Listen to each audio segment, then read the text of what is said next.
started off as a bunch of diehards that got to know each other. And then it just grew and grew and grew into this huge community that we have now where it's just amazing. Welcome to the family. I think what brought me into Smash was just the fact that everybody could play. Anybody can jump in and play at any time, whether you're a pro or an amateur. That's just one of the most inviting fighting games of all time. The first time I've ever played Smash Brothers was when I was 5 years old. I was about 4 years old at the time. Pretty much whenever I was able to hold a controller, I got hooked instantly. Like every single night I'd be playing. we would 2v1 against our dad. All the time, And, all the time. We still lost. Yeah, we couldn't. We grew up and now he doesn't stand a chance anymore. I don't remember a time being alive where Smash Bros. Wasn't in my life. I got Melee and a GameCube, and life's never been the same. It's easy to pick up, but it's hard to master. And I think it's brilliant. I could write you a book about Smash, every game for like 10,000 pages long. I felt every emotion in the book because of this game. That's what makes it beautiful. It's just very satisfying to KO somebody in this game. There's nothing even close to it. We like spiking. We like putting boots into people's face and sending them straight down. Game. Let's go. Yes, let's go. I'm gone. Let's go. Like, it was so good. I can't believe that. Oh, these things. It's remarkable how much love and passion everyone here has for the game and for the community. The Super Smash Brothers community is a community like no other, where we built it ourselves from the ground up. We started our own events, our own locals. They bring these heavy CRT TVs and lug them to tournaments, and they're like playing it from sunrise to sundown. You don't just meet one kind of person, and they all share this great passion. People from all walks of life can go in the same room and share a common interest together and have fun over it. I know I can go to almost every continent in the entire world and be like, let's play. Like, that's awesome. That's so cool. You build friendships with a lot of people for a lifetime, pretty much. All my best friends I met through this game. All my friends, Smash. My girlfriend met her through Smash. This is actually how I ended up meeting my girlfriend. We actually met at my first tournament, and after that we became really, really close, and we've been together for 3 years ever since. Everybody is your best friend, whether you just met them or you've known them for years. Oh, so many friends. I mean, so many friends going to tournaments. So the fact that there are hundreds of thousands of people that are very passionate about it, it makes me feel like I belong. I feel home when I'm with the Smash.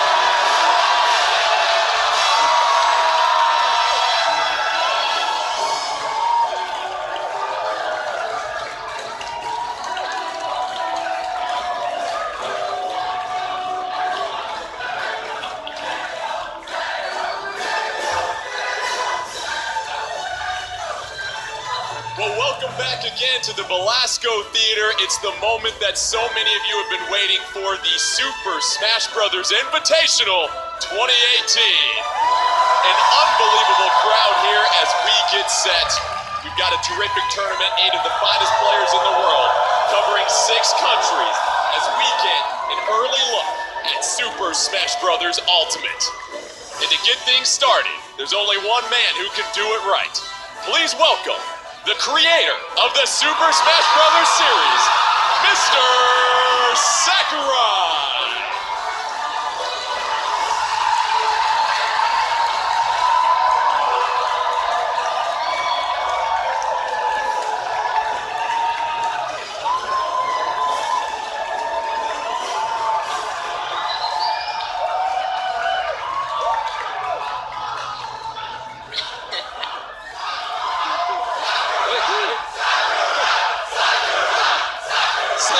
Thank you. Welcome to Smash Brothers Invitation 2080. どうも、ゲームデザイナーの桜井です。I'm the director of the game, Masahiro Sakurai. 朝の放送は見ていただけましたでしょうか? Did you all catch the direct this morning? どうでしたか? What did you think? ありがとうございます。今回の売りというのはやはり全員登場、その言葉に尽きると思います。Thank you for watching, and really what we wanted to focus on this time is, as we mentioned, everyone is here. ところで今回の戦いは、E3 バージョン、E3 で展示するバージョンを使うためにキャラクターがおよそ30体います。However, the version we're using for the tournament today is the E3 version, so there's only about 30 characters available. 本番ではもうちょっとたくさんのキャラクターがいると思われます。 The actual game, you'll be able to play with a lot more characters.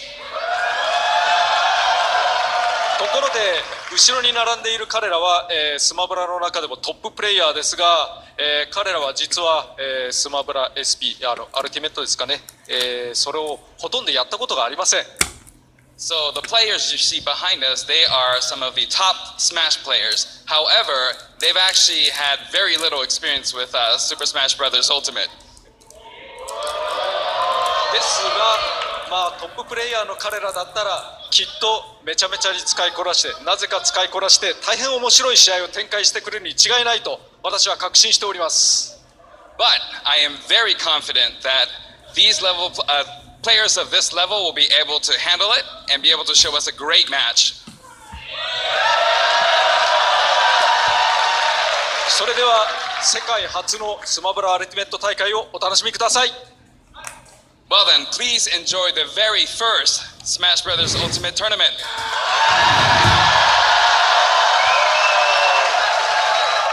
Let's give it up one more time for Mr. Sakurai as we kick off the Super Smash Bros. Invitational 2018. I'm your host, and joining me we have two of the finest commentators when it comes to Super Smash Bros. Please give a warm welcome to Vicky, Kitty, and Vish.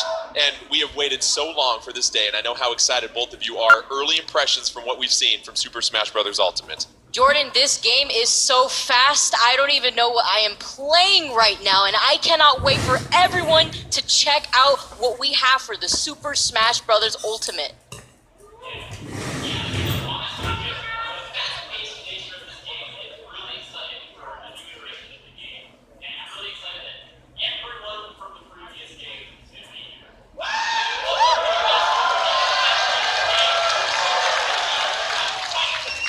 Lots of excitement here, and Vicky, let's get to the basics of Smash, because here's what's great. We've got a wonderful audience that's joining us. We have people that have been playing this game for years and years and years this series. They grew up with this game. However, there's another new generation of future Super Smash Bros. Players that will have their introduction to Smash Bros. Through Super Smash Bros. Ultimate. So give us some of the basics of what we're looking for today with gameplay. So currently we have come from a history of different games. You have Melee and you have Super Smash Bros. For the Wii U. Both of them are different in their own ways. Currently, for the Super Smash Bros. Basics of what you're going to be seeing today, the goal is to knock the opposing fighters off the stage. You guys are already familiar with that. Each fighter starts at 0%. The damage increases as each fighter gets hit. As the percentage goes up, it does become easier for a fighter to be knocked off the stage. When a fighter is knocked off the stage, it is a KO, and the player then loses a stop. Very excellent description right there, and this tournament is going to feature a lot of different things. It's not just going to be 1v1 Fox only. We're going to see some Smash Balls. We're going to see items. We're going to see singles, doubles, and 4-player free-for-alls as well, too. And you look at what you're possibly most excited for here, Vicky, and it's a chance to see some of the finest players in the world partake in action here. Yeah. And Vish, tell us about some of the stuff we're going to see from these players. Well, for round one, it's going to be a doubles match between Zero and Armada versus Abadongo and Fluff. We have never seen these kind of matchups. We are seeing a Melee and Smash 4 come together. I am so excited for what's going to happen here. But yeah, our first match is going to be Zero Armada versus Abadongo and Fluff. And let's talk about the character selection here. We heard we're going to have around 30 characters here. So here's how it worked. We have 8 professional players, and they did what's called a snake draft. They drew numbers, and they were each assigned a number 1 through 8. Number 1 got the first pick for a fighter. Number 8 got the 8th pick. So you have a pool of 3 fighters. 1 through 8 picks, and then 8 gets the first pick for the second fighter. Right. Then you go back down to 1, and then 1 gets the first pick for the third fighter. Why do you have 3 fighters? You have to use a different fighter your first 3 matches. After that, you can go back and use the same fighter for the rest of the match, as we said. So, for example, if I want to go with Mario, Donkey Kong, and Bowser, I have to use Mario, then Donkey Kong, then Bowser if I want to get back to Mario. So it forces these fighters to maybe get out of their comfort zone and use someone that they might not typically use. Right, they can't use the same character unless they transition through the other 3 characters they've originally picked. So that forces them to try out new characters, but also showcase to our audience what characters and what kind of moveset you'd be expecting when you get the game. And we already have these characters selected with the players. They did the draft earlier on, so they are set to go. They've had a chance to play the game just a little bit, but let's get a chance to get to know a few of our players just a little bit better.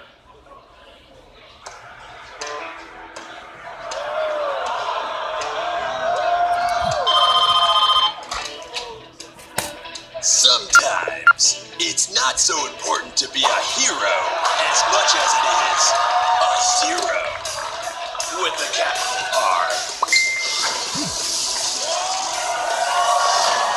They say if you look closely, there are gods among men. But behind every god stands a goddess, or in this case, a princess.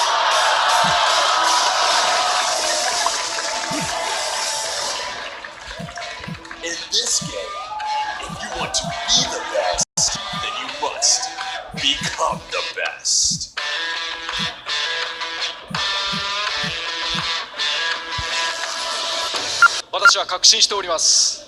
But I am very confident that these players of this level will be able to handle it and be able to show us a great match. それでは世界初のスマブラアルティメット大会をお楽しみください。Well then, please enjoy the very first Smash Bros. Ultimate Tournament.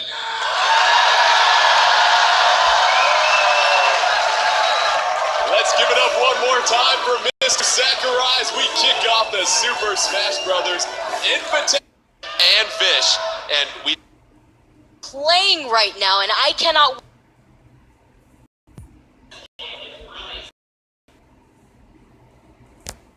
game for years and years and years.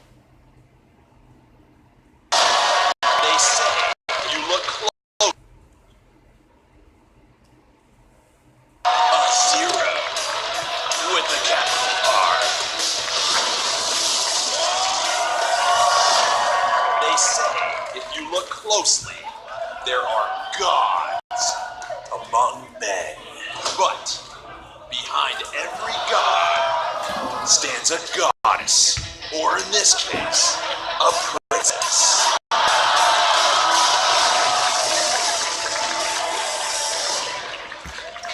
In this game, if you want to be the best, then you must become the best.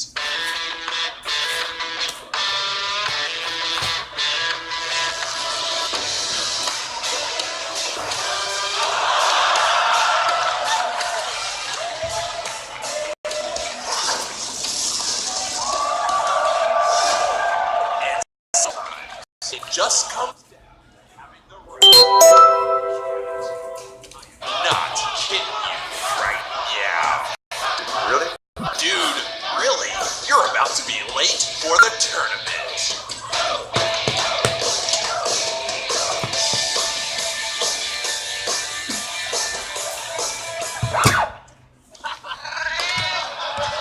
Sorry about that.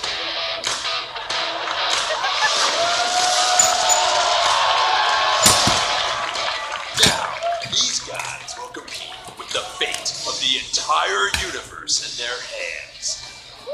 Oh, wait, it's not the entire universe? It's just for the Super Smash Brothers.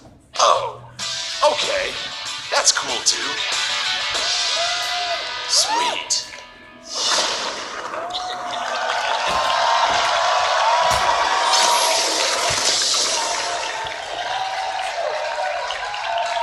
Well, some very familiar familiar faces as we get set for the Super Smash Bros. Invitational 2018. And let's take a closer look at how this first round matchup will work up amongst these 4 professionals. We bring out 4 of them, so that means it's going to be a doubles match to get things started here. Melee side of that Titan that is Zero. I mean, he's won Genesis through 2 through 4. He's won EVO 2015, 2017. He is a team's god, so it's going to be amazing to see how he fares up, especially with a dynamite combo like Zero. And I have to say this without a letting squeezing by. Plup choosing Ridley as one of his characters, so we will see Ridley in action today, quite possibly. And you see Abadango getting the chance to choose his coveted Mewtwo as well. Yeah, Abadango being known for his Mewtwo and as well as his Pac-Man, so it's going to be quite interesting to see. Let's get set for our first matchup in the Super Smash Bros. Invitational 2018. You see the 2 teams, Zero and Armada, taking on Abadango and Plup as we get set to see the first ever competitive matchup in Super Smash Bros. Ultimate. They're getting their characters set to go as we take a look at the stage here, and it's just the excitement we feel here in the Belasco Theater. Yeah, man, it's just like you're saying, this is the first we get to see in Smash Bros. Ultimate. I am really excited for what these players have in store. I'm curious because as we talked about earlier, you have to choose one of your 3 characters in your arsenal during this match, and it looks like Armada is going to be going with Samus, Plup is going to be going with Ridley. With Mario, Armada with Samus. Early on already, Samus taking the brunt of the damage here. Mario doing a great job staying alive, edge guarding on the side. But here comes Armada and Vicky. That smoke is going to help us determine who launches who off the side of the map as well. Exactly. The color smoke that you are seeing displayed here indicates that the player that launched that character in general is the one that incited the move that sent that far. Yes. 81% damage for Armada as Armada trying to avoid some more attacks. Meanwhile, Zero with Mario. Ridley gets sending to the side of the screen here, Fish, and Armada following up once again. Yeah, and I really like the game plan that Zero and Armada are doing. Armada seems to be either covering the ledge or the center, and they keep going vice versa, and Armada cleaning out that edge guard on that stock earlier. Plup losing the first stock of this match, 2-on-2. Armada and Zero doing a terrific job of keeping their opposition at bay, but you see Corrin bouncing Armada in the middle of the stage. Armada able to come down, that smash attack being protected by the barrier.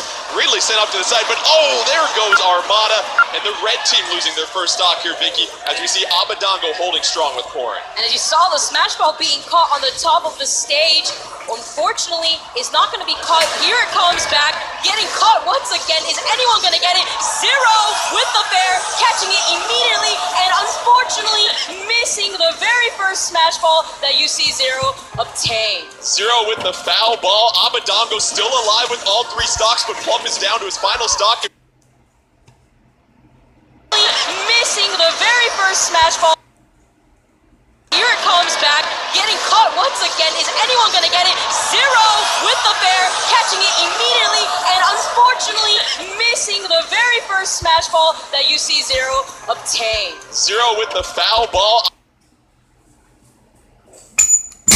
Zero with the bear, catching it immediately, and unfortunately missing the very first Smash Ball that you see Zero obtain. Zero with the foul ball. Abadango still alive with all 3 stocks, but Plup is down to his final stock, and Ridley. There goes Corrin sent off to the right-hand side of your screen, trying to get back on. Plup doing a fine job as well, too, applying some pressure. Beautiful job there of clearing out some traffic. And Fish, we continue to see lots of pressure being put on by both Armada and Zero. Man, I gotta say, this stage with that, the ceiling like that on top makes it such that if you're in the center of the stage, you don't get sent off vertically. So they're kind of opting to fight there if they're at a higher percent. You see Abadango's kind of staying there because he's like, you know what, I can maybe tech up the top of that. Maybe I can DI to make sure that I'm on the top there. And unfortunately, he loses his stock. Abadango losing his first stock. Blue team 2-1. Meanwhile, it's 2-2 for the red team of Armada and Zero. And now Abadango gets sent out again, and it's 1-1 for the blue team. Armada and Zero, they smell blood in the water here, Fish. And Plup, you saw it using the share stock because Abadango was doing such a good job being a stock tank in the center of the stage. Oh man, Ridley. kind of a difficult character to use, it seems. Zero trying to recover, but Plum with a beautiful up air sends Zero off to the side of the screen. Zero's able to recover. Armada applying some zoning pressure, those projectiles from Samus. Plum able to clear out Zero once again. Armada at the top of the level. Abadongo using that up air on Armada. Zero with a couple of up tilts against Abadongo and Plum to rack up the damage. And Zero, Vicky doing a great job of staying alive with Mario up until then, of course. Commentator's curse, Jordan, but Armada was doing such a good job at catching Zero and making sure Zero was safe and sound in the middle. As you can see, they are fighting in the middle. No tech zone here for what it seems. Abba trying to cover his teammate as he makes it back onto the stage. Armada doing a good job, as you can see, maintaining stage control with Zero, though. It's actually a pretty even match, as we're saying that Zero's the only one with like a huge lead, but oh my god, and Plum with a huge back air. And that'll be it for Abadongo's last stock, and that's it, the game is over. That is game. Armada and Zero doing an excellent job of clearing things out, and you mentioned the fact, the fine edge guarding we saw from both of those, and we got our first look at Ridley, and you said a little bit of a difficult character to probably understand because you just found out about the character this morning. But Armada and Zero, they move on and advance to the winner's bracket, and Vicky was a good point. You pointed out with this level, in this great plateau, you've got the tower in the middle of the ceiling. It makes it very difficult for anybody to send anybody through the top of the stage, and we saw a lot of traffic underneath there. Yeah, unfortunately, it didn't look like it was a very easy job to tech in the middle of that. There was a lot of knockback happening in the middle of the stage, but there was an instance where Armada was able to tech on the side of the Great Plateau, so fighting in the middle was probably the best bet for the red team to take advantage of stage control and continuously pressure the blue team. And Vish, we talk about this game, a lot of the players always focus on movement and why it's so important in the Super Smash Bros. Series. What are some of the things you've noticed about in Super Smash Bros. Ultimate? I mean, honestly, like we were saying before, it's faster.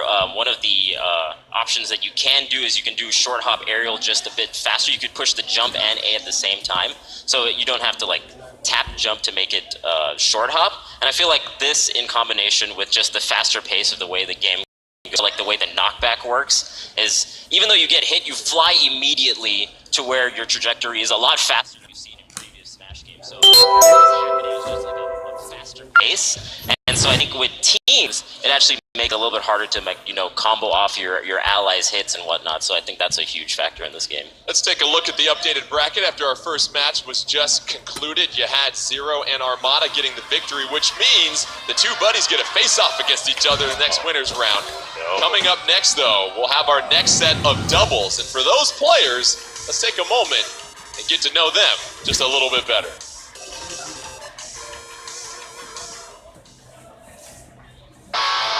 They call him Mr. R because Mr. PG-13 is, well, kinda unimpressive.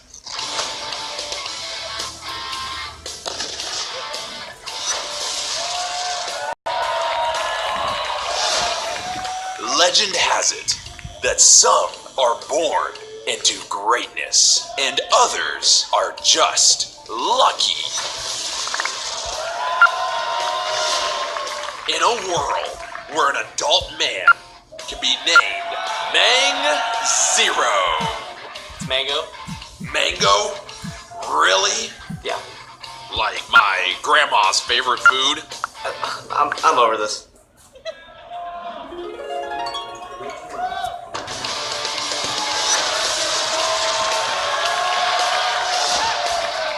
He may not be old enough to sign a lease, rent a car, or obtain a legal permit to feed a pig in Arizona, but he can kick your butt and smash.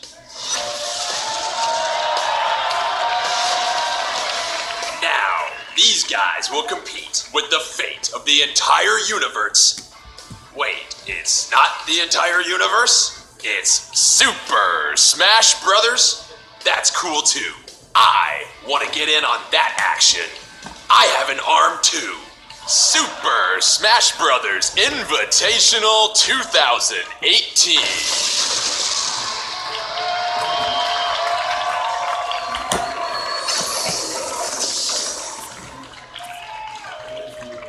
And once once again, some big-time names as we introduce the other half of our competitors here. And Vicky, what can you say about some of the accolades of these players here? Well, Mr. R is one of the players that a lot of people know from Smash Brothers for Wii U. 5th at Frostbite 2018.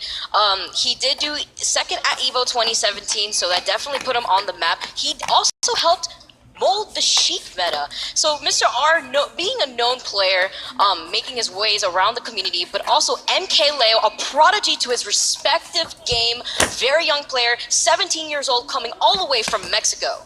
And we take a look at the player cards and see what characters our players selected for this opening round. And obviously, there are 3 that they drafted here. Mr. R, you see the selection right below Lucky, MK Leo, and Mango. And how about the Inkling decision for Mango here, Vish? One of the new characters of Super Smash Bros. Ultimate. Honestly, I'm really excited that Mango got Inkling because, you know, his playstyle is reckless, it's flashy, he's not afraid to risk it all. He's like, you know what, this is a new type of character. I'm just going to play it right away, right off the bat. Why not? And for red team, Mr. R going as Cloud. You see the limit meter right there. A couple of up tilts by Lucky, and don't do as much percentage as they would in singles versus doubles, but a lot of it is just kind of like taking up space with your player. Oh my god. And Mango going Ganondorf right off the bat. I like it. But yeah, so they kind of want to just go around both the other players, kind of pincer them in certain situations. One person grabs the edge, one person stays in the center of the stage. Those are the basics to kind of play doubles really well. Let's pick this up in Moray Towers. Red team, Mr. R going as Cloud. You see the limit meter right there. A couple of up tilts by Lucky, and you see Mango using Ganondorf and Vicky. Ganondorf brings a new weapon to his arsenal in Super Smash Bros. Ultimate. Ganondorf now has a sword for his smash attacks. As you saw earlier, Lucky losing his shield quite early within the game. And I'm so happy we get to see a display of Ganondorf not just using his fists and his feet, Jordan, but also the sword. And Fish, you look at this map, all the different levels, it's going to be really hard to establish a neutral game when there's so much verticality in Moray Towers as Cloud gets sent to the top of the screen, and now Mr. R taking a trip to the left. Yeah, I think moves that have huge hitboxes do really well, as we saw the smash attack from Bayonetta going through the platforms like that. I think huge hitboxes like Ganon's as well will do really well on the stage, so great choices from everyone. Cloud also a huge sword hitbox will kind of just traverse and cover the stage really well. Mango in the middle of your map right now, paired with MK Leo's Bayonetta. 3-3 stocks for the blue team. However, Lucky losing the first stock and is 3-2 red, and Mr. R at 135 with Cloud at the top of your screen, trying to avoid getting knocked out. Then you see another fighter to your left, Mango, able to recover with Ganon on the left-hand side, but Lucky sends him down off the stage here, Vicky, and now it is an equal game between red and blue. You had a very similar fight to what people noticed from MK Leo and Mr. R, and unfortunately Mr. R star KOing in the background and losing a stock, left with 2 stocks in total now. MK Leo with Bayonetta doing a great job of hanging on, still on the stage. 3-2 advantage for the blue team over the 2-2 for the red. With Ganon, missing with a couple of forward tilts right there, but you see Mr. R, nice work with the they're able to connect. MK Leo able to punish Lucky right there as well too, Fish. Are you guys noticing that it feels like Mango's going right for Lucky every single time they're together? I see some heated battles coming up right now. Mango's like, kind of just abandoning his teammates. Like, you know what, Lucky, I'm coming down for you down there, man. See me. Lucky unable to recover at the bottom of your screen. He's down to his final stock. MK Leo, though, Vicky, still with his 3 stocks. He will refuse to KO, but here comes the smash ball. Lucky's gonna go ahead and grab that. We know with that smash attack, you want to make sure your opponents are lined up. Oh, but no! Self-inflicted KO, Vicky, and you gotta be careful. You can't get too excited. Unfortunately, with that smash attack, you want to make sure your opponents are lined up. Oh, but no! Self-inflicted KO, Vicky, and you gotta be careful. You can't get too excited. unfortunately, he was facing the wrong direction and caused himself to lose that stock, Jordan. Oh, but we see Lucky getting the KO on MK Leo, and it's 2-2 blue team. However, 1-1 for Mr. R and Lucky. You're looking for MK Leo and Mango to close things out. Mango doing a great job, but oh, look at the top of your screen, Bish. What did we just see there? Oh man, a vertical KO. I mean, now it's just a 2-on-1 situation. What can you really do, man? It's this difficult. Mango with a nice back air, and Ganondorf, MK Leo trying to use the down air. Lucky trying to elude and just get on some type of even footing. Oh, beautiful counter against Ganondorf, sends him off to the side, unable to recover, and Mango down to his final stock. Hey, Leo, though, still has 2. You figure, and that's the pivotal. Oh, but it's not enough. The huge contact there. Hanging on, but yes. He's living again. He refuses to quit. That Lucky trying to hang on. You figure the cutscene is a KO. But when you're confusing this system, you talk about being able to stay alive. And just relentless from what we saw there. MK Leo, especially with that Bayonetta, Vicky, staying alive to give the blue team the early advantage. We DI those and we live in, but not living enough. Unfortunately, they are going to fall, and MK Leo's team is going to proceed through bracket with Mango. Let's take a look at the updated bracket after our first 2 matches, and we'll see how these fighters will continue to make their way. So MK Leo and Mango, they get the victory, which means they will face off in a 1v1 coming up next, and it will also be 0 versus able to